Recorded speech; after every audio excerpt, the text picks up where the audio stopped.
G'day guys, in this video I'm going to share with you 5 reasons why your actions are much more important than your intentions. This is a pretty controversial idea in the self-help industry. The majority of self-help literature is going to tell you that your intentions are the key to changing your life. You're going to find this particularly with the law of attraction gurus that will tell you that all you need to do is creatively visualize a better future for yourself, and then it's going to magically appear. You're going to manifest it. I think it's a very dangerous idea, especially in our modern day and age. So in this video, I'm going to try to convince you that focusing on your actions provides a much more effective pathway forward than focusing on your intentions. If you're new here, please do subscribe to my channel and please do leave a comment below. I'd love to get in a conversation with you. I know there's a lot of nuance to this topic.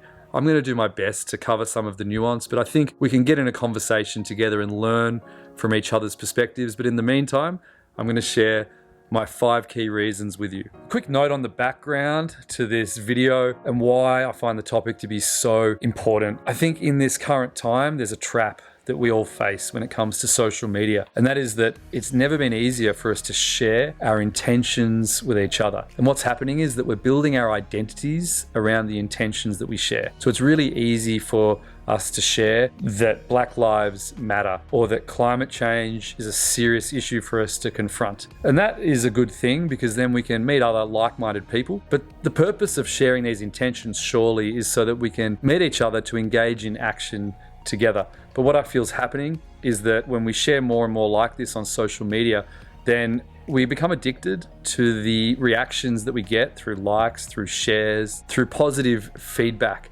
So what happens is we become addicted to sharing our intentions and we're losing this connection with actually aligning our intentions with actions. So I feel that in this current day and age, we need to really correct for what's going on.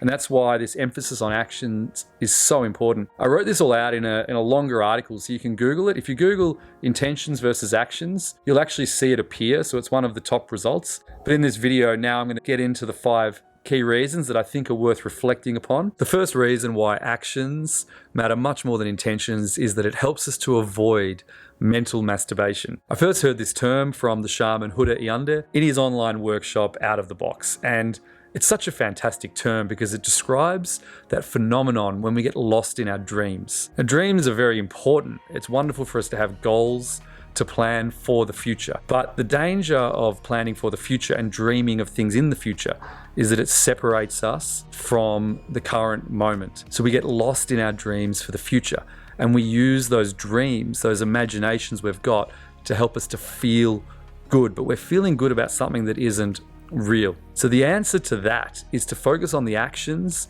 that we can carry out right now in the here and the now that are connected to our dreams for the future, that are connected to where we want to go to. But we can let go of those dreams, we can let go of the mental masturbation to bring ourselves solidly back in the present. And by emphasizing action first, we can start to break our addiction to the mental masturbation of imagining and conjuring up our dreams for the future. The second reason is that we should judge ourselves for what we're pursuing in life rather than why we're pursuing it. So in my own case, I really fell into this trap many years ago when I first created IdeaPod. So I started this off, I was doing a PhD in international political economy. It was originally a side project, so it was just a website I created that ended up getting bigger and bigger in terms of the mission that I had. So I quit the PhD, I moved to New York City, started to raise capital around a big vision. That's all well and good, and we achieved a lot in the early days of IdeaPod, but in my own case, what happened is that I got really wrapped up in the reasons for why I was pursuing this rather than what I was actually doing. So in this case, I became really good at describing the big vision. I told everyone what my purpose was, which was to create the next Instagram for ideas, the next massive social network that would enable really meaningful communication, would organize the world's collective intelligence. Beautiful visions. It brought a lot of people on board, and that was a great community. We had a lot of support. But what happened to me was I started to identify with these big visions. So what I needed to do was to start not focusing on why I was pursuing things, but rather what I was pursuing in that current moment.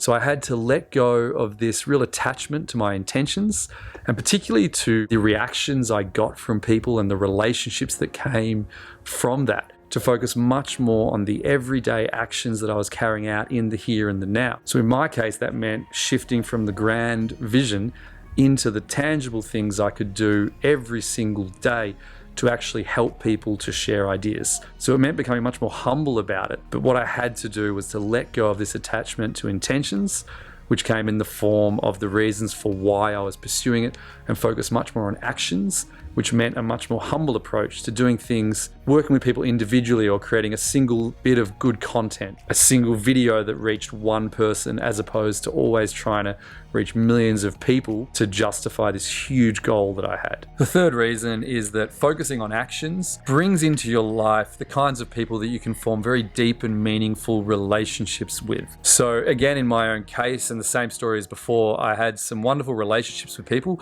but we were all building our relationships based on this bubble that we were creating with our ideas, with our intentions. Those relationships were very deep and meaningful to me at that time. But what happened was that when I shifted course, and it was a very distinct shift into focusing on actions, I noticed very quickly the kinds of people who were aligned with me based on the same values. So I feel that by focusing on intentions all of the time, values were very mixed. So some people were getting involved because of the fame, because they wanted to meet famous people, meet celebrities, and also get recognition from others based on this kind of success. But it wasn't so much about the professed intentions. By focusing on actions, I could really cut through the garbage and just connect with the people who genuinely wanted to help people in this particular way that I wanted to help people.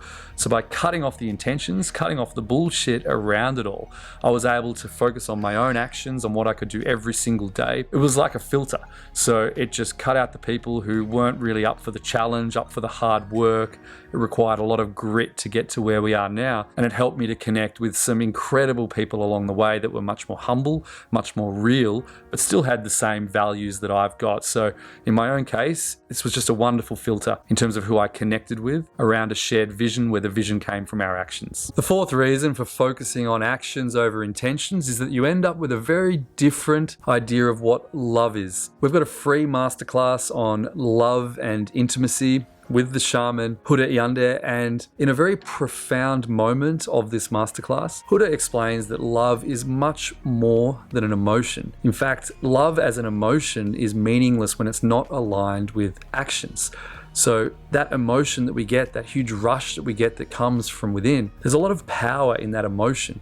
But if it's not aligned with actions, with connecting with someone based on what we actually do for them and what the relationship really is through our actions, then it's completely meaningless. And it gets back into that mental masturbation that can happen, where we can feel really good for that emotion arising, but it doesn't get bedded down in genuine actions to make the relationship much better, to make the relationship much more meaningful. And something I learned in a really profound way in that masterclass is that love is much more powerful when it's aligned with actions. And so by focusing on the actions first, we can start to identify the kinds of relationships in our life that are genuinely filled with love. It's completely meaningless for me to tell someone I love them if in the last few weeks or months or however long it's been, I haven't actually been there for them at those critical moments. I haven't actually changed my own schedule and routines to spend time with them, to tell them how I really feel. If those actions aren't there, then the emotion that rushes up and then putting that into words, it doesn't mean anything. The fifth reason is that the way you live your life right now in this very moment is what matters the most of all. So in my own case, I used to embrace the law of attraction, particularly in the early days of building IdeaPod, and I would really explain this huge vision. And then I would work so hard to align my emotions around this massive vision, around these broader intentions. So what ended up happening with me was that I felt really guilty a lot of the time for not matching up to this vision. So I couldn't understand when a lot of my emotions would be all over the place. So at times I would feel what I felt was this high vibration, a huge amount of joy. I could really feel the success. And the problem for me was that there was enough evidence along the way that I was actually manifesting the life of my dreams. We achieved a huge level of success.